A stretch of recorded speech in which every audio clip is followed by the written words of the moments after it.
Hi everybody. Today I want to talk about how much ammo or ammunition is enough. How much should you stock? And really I think that is completely a personal decision. I don't think there's any formula or any specific amount that you should stock or even really any recommendation on it. So I'm going to show you what I stock and sort of my philosophy on it. So here I've got 5 boxes of 45. I've got I don't know, 3, 6, 8 boxes of brass 9mm. I've got 2 boxes of aluminum case 9mm. I've got 100 rounds of brass hollow point 9mm. I've got some critical duty from Hornady. This is 9mm. This is the stuff that for personal defense. This is the stuff that'll really mess you up. You don't want to be on the receiving end of that. I have some 223. These are 20 rounds per box. I don't even know how many boxes I've got here, but a fair amount. I've got a 100 round bulk pack of that. If you can see that, I've got some 5.56, which is shot in the same rifle as the 223, just a little bit of a hotter round, just so I can practice with it, see what the differences are with ballistics and accuracy, that kind of thing. This is the 5.56 is what the military uses in their M4 rifles.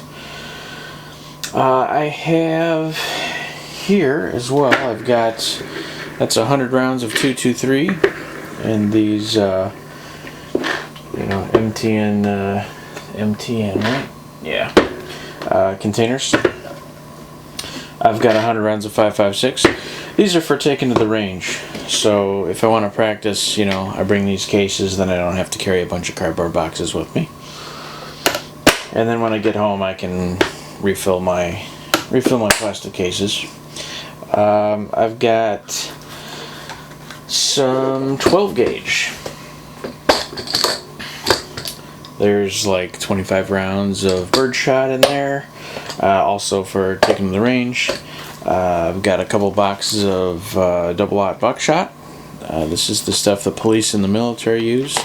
Fastest way to take a guy out is this stuff. They keep this behind the counter. It's not something they, at least they say they give to everybody. It's supposed to be for police, but you can buy it. Big balls in there, a lot of power, so that'll take out a deer or a person pretty quickly. I have some, this is less than lethal rounds, they call them. So if somebody breaks into your home, you don't know what they're there for. If they don't have a gun, if they're just trying to get whatever, a vase or some money or something, do you really need to kill them? It's sort of a ethics kind of thing. But my thoughts are, if you're using the shotgun anyway, got rubber bullets. These things will stop somebody. Excuse me. It's a rubber bullet that's gonna hurt like hell, really. This one is a beanbag. It's a beanbag with cayenne pepper behind it. So, like, I'm choking now. They're not gonna be able to see, and they're gonna be choking too. And they're just gonna be beamed by a beanbag going about 700 miles an hour. So, there are things to think about. Maybe you put a dart in, maybe you put a beanbag in, put the birdshot or double-aught buck behind it, and maybe have a warning shot. Be a nice guy. We're not trying to kill everybody that breaks into our house or whatever, but if they break in with a gun, and they're trying to shoot you for your stuff or threaten your family or whatever, then by all means. But the first shot, it's gonna hurt if it's one of those. My philosophy. I'm not really afraid of anybody that's gonna come in.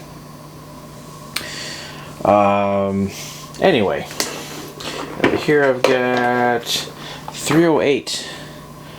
This is, I don't know, 50 rounds of 308. Most of them are these. They substantially bigger than the 223, like a lot bigger. I don't even have a gun for these yet, actually, but these are the jacketed, not really a hollow point, but they're a varmint round, so they'll spread when they hit something. These would be great for hunting. Then I have got some what do they call this? 7.62 full metal jacket. This is really what the military is using. It's a federal 7.62. You know, for target shooting in a sniper type system. So there is that. And then I've got a little backup box of 7.62 here. So when I get the gun, I can go to the range and play around with it. I have some Corbon rounds. These are protection rounds, you know, real hot round for 357. There was 20 cartridges in here, and you can see that this is probably 10 years ago I got this, and that's $15 a box. Almost, I mean, really 75 cents a round. Now it's probably over $1 a round, but these are hot rounds. They're hollow points, they're hot. You get a real big kick out of your revolver with those.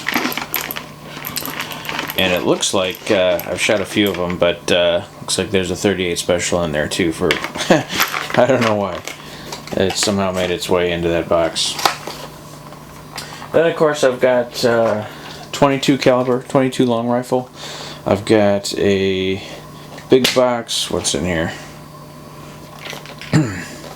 Doesn't even say on the box, but I think it's like 500 rounds. It's a lot of them. 500 or 1,000, something like that. Okay, it's 400. Alright, 400.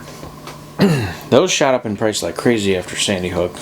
I bought that just before, December before Sandy Hook. I haven't bought them since. I don't even have a 22 at the moment. I had one. I'll be getting another one, but at the moment don't even need them. And then I got a little package of CCI Mini Mag 22 long rifle. It's a little higher precision than the American Eagle, so this is the good stuff. For whatever reason, 22's got, crazy scarce. They just disappeared after the Sandy Hook thing, and said, oh, it's big taking away your gun scare. So, anyway, my philosophy real quick is, as far as the guns go, for ammunition needs, is how much, if something terrible happens, I tend to pick these up when there's a sale, so right now these were $7.99 a box. That's $1 less than they had been right after the Sandy Hook ordeal. They were $11.99 a box. I figured that's a good deal. I'm going to pick up some because the price may go back up. 9mm. I got these at $10 a box, $9.99. And since the 9mm brass casing was, I don't know, $20 a box, $25 a box, and there were none. Just a few months ago, there was none, and it was $20 a box. I just haven't shot 9mm anymore. I'm not going to train with it, I'm not going to do anything.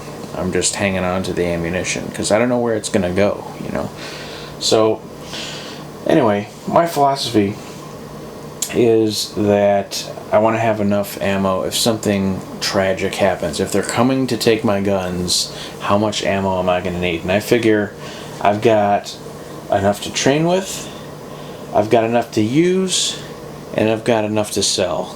That's the main things. If I've got somebody who's fighting with me, if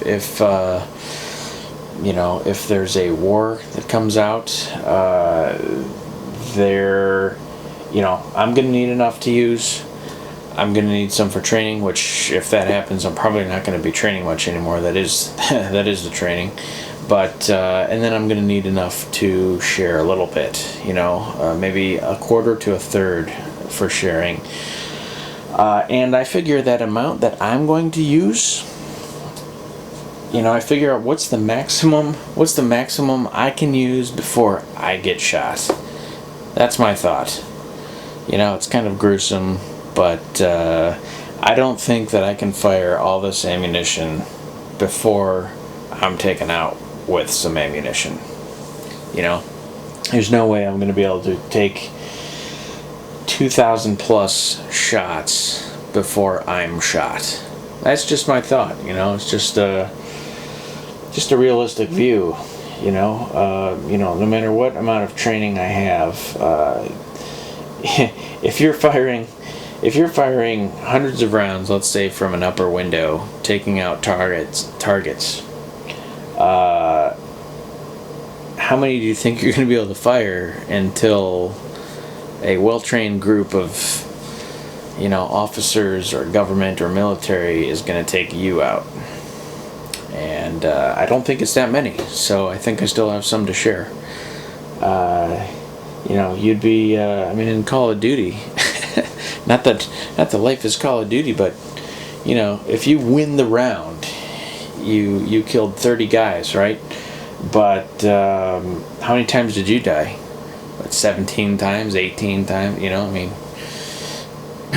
if we're gauging real life there, this is plenty. I know a lot of guys stockpile the ammo, a lot of guys hoard it, some feel it's an investment, and that's very valid as well. If you think another major tragedy is going to happen, or they're going to ban guns, or they're going to come to your house and raid for your guns and ammo, then you may want to have a little extra, but that's up to you. I buy when it's on sale. There's no immediate need for it, so I buy when it's cheap. This is 45. Up until a day ago, I didn't even have a 45, but this was $21 a box. I was like, wow, if 9mm is $20 a box, $21 a box for 45 is actually a pretty good deal.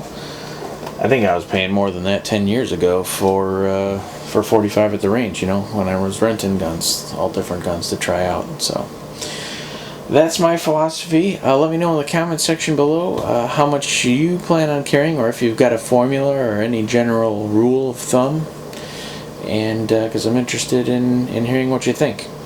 So thanks for watching, and I will see you guys next time. Take care. Stay safe.